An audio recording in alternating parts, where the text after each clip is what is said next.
Story की starting में हमें 500 साल पहले के बारे में बताया जाता है। 500 साल पहले इस वर्ल्ड पे एक एस्टेरॉयड से अटैक हुआ था।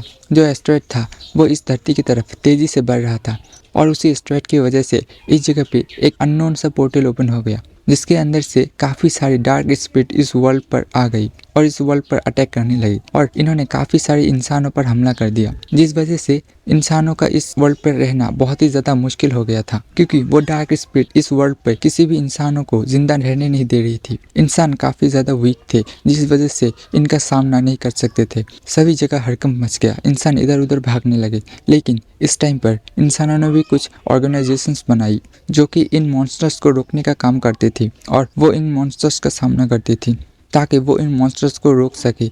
लेकिन सारे के सारे ऑर्गेनाइजेशंस नाकाम हो गई इन सभी मॉन्स्टर्स को रोकने में, क्योंकि ये मॉन्स्टर्स इतने ज़्यादा पावरफुल थे कि ह्यूमंस का इनको हराना बहुत ही ज़्यादा मुश्किल हो गया था।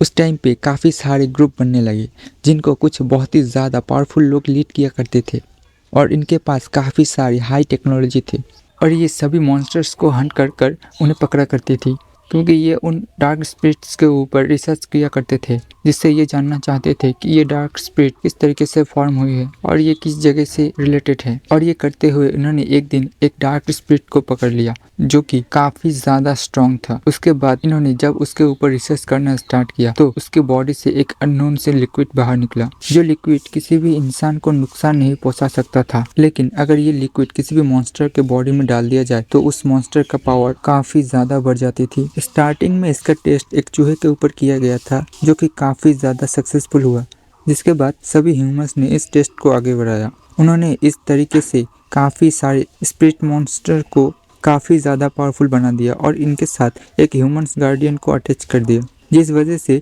सभी स्पिरिट बीस्ट को एक ह्यूमन कंट्रोल कर सकता था। और इसी चीज़ को हासिल करने में इन्हें काफ़ी ज़्यादा लंबा टाइम लगा और इन सभी चीज़ों को हासिल करने में ह्यूमंस ने अपने काफ़ी सारे टैलेंटेड लोगों को भी खो दिया। लेकिन जब इन्होंने ये चीज़ हासिल करी तो अब ये यहाँ पर डार्क स्पिरिट का सामना कर सकते थे और जिन्होंने भी इन स्पिरिट बीस्ट को कंट्रोल कर लेते थे उन्हें स्पिरिट मास्टर कहा जाता था और ये पूरे ह्यूमन सिविलाइजेशन में एक हीरो की तरह कहलाए जाते हैं और आज तक कोई भी स्पिरिट गॉड नहीं बन पाया। तभी हमें प्रेजेंट टाइम का सीन दिखाया जाता है जहाँ पर एक आयरन ब्लैक वुल्फ ने एक डॉग को अपने मुंह में पकड़ा हुआ था और ये डॉग किसी और का नहीं हमारे मेन कैरेक्टर का होता है, जिसका नाम कियान है। कियान उसे अपना डॉग को छोड़ने के लिए कह रहा होता है क्योंकि वो अपने डॉग को काफी ज्यादा पसंद करता था। वो अपने डॉग को ऐसे ही मरने नहीं दे सकता था, लेकिन वो बंदा इस जगह पर अपने स्पिरिट बीस्ट के थ्रू उस डॉग को मरवा देता है। इसलिए ये हमारे मेन कैरेक्टर कियान को काफी ज्यादा धमका रहा होता है और धमकाते हुए बोलने लगता है, तुम्हारे जैसे कचरे को इस जगह पे जीने का कोई भी अधिकार नहीं है। अगर मैं तुम्हारी गिनती ट्रैश में भी करूँ तो ट्रैश भी तुमसे ज्यादा अच्छा होता है। तुम तो इतने ज्यादा कमजोर हो कि तुम इतने ज्यादा टाइम में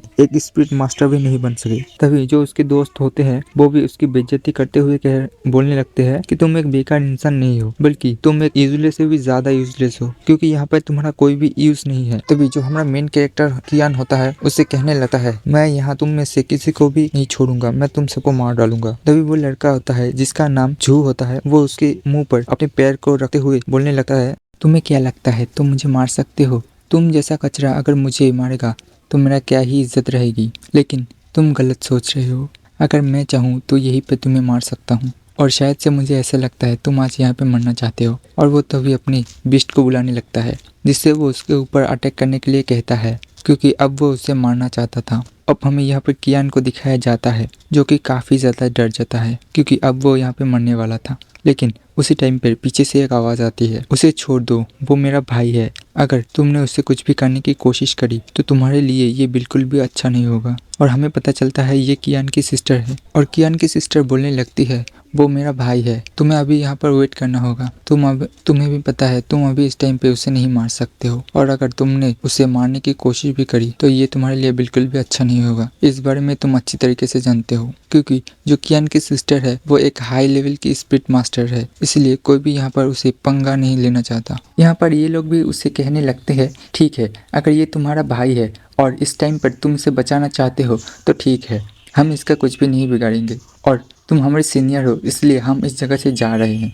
अब वो तीनों लोग इस जगह से जाने लगते हैं। तभी वो उससे कहने लगती है, तुम अभी भी काफ़ी ज़्यादा वीक हो, तुम्हें और ज़्यादा पावरफुल बनना होगा और ज़्यादा स्ट्रांग बनना होगा। और मैं तुम्हें एक बात कहना चाहती हूँ कि तुम्हें कभी भी किसी स्पिरिट मास्टर से पंगा नहीं लेना चाहिए, क्योंकि तुम्हारे पास स्पिरिट मास्टर बनने का काबिलियत नहीं है। इसलिए तुम कभी भी एक स्पिरिट मास्टर नहीं बन सकते। और अगर तुमने ऐसे ही अपनी नॉर्मल पावर से स्पिरिट बीस्ट का सामना किया तो तुम मर जाओगे।